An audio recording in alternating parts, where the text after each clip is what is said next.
Some 200 Daesh fighters surrendered after a ferocious battle over their last shred of territory in eastern Syria, but around 1,000 may still be holding out, a spokesman for the US-backed Syrian force battling them said on Monday, Reuters reports.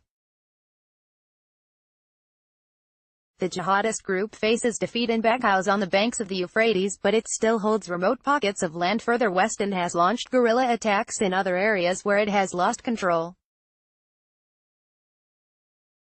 Baghouz, a collection of hamlets and farmland near the border with Iraq, is the last patch of populated territory Daesh holds in the area straddling the two countries where it declared a caliphate in 2014. The Syrian Democratic Forces (SDF) said earlier on Monday they had slowed their assault because more civilians, previously thought to have completely evacuated, were trapped in the enclave, but they vowed to capture it soon.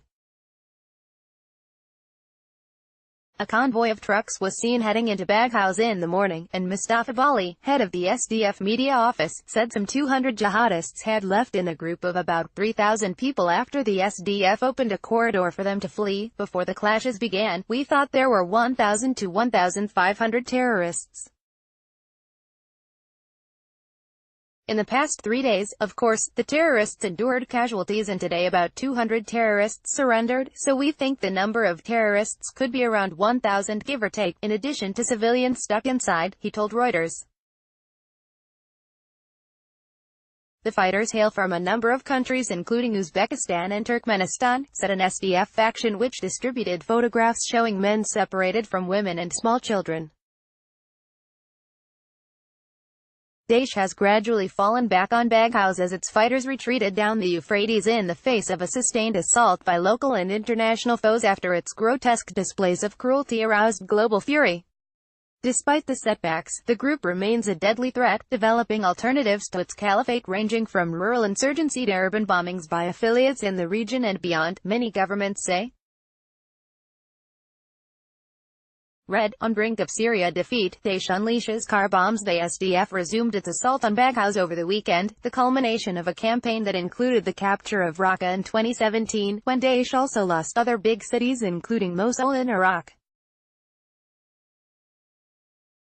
The militia had already paused its attack for weeks to allow thousands of people to leave the area, including Daesh supporters, fighters, children, local people and some of the group's captives. It said on Friday that only jihadists remained, mostly foreigners, but it now says some more civilians are left. Dozens of trucks similar to those that had evacuated people from the enclave in recent weeks were heading back there on Monday.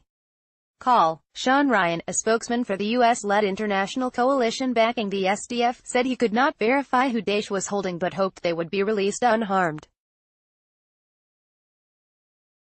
On Sunday, the SDF faced landmines, car bombs, tunnel ambushes, and suicide attacks as they attempted to overrun the enclave, tactics the jihadist group has honed through its hard-fought retreat.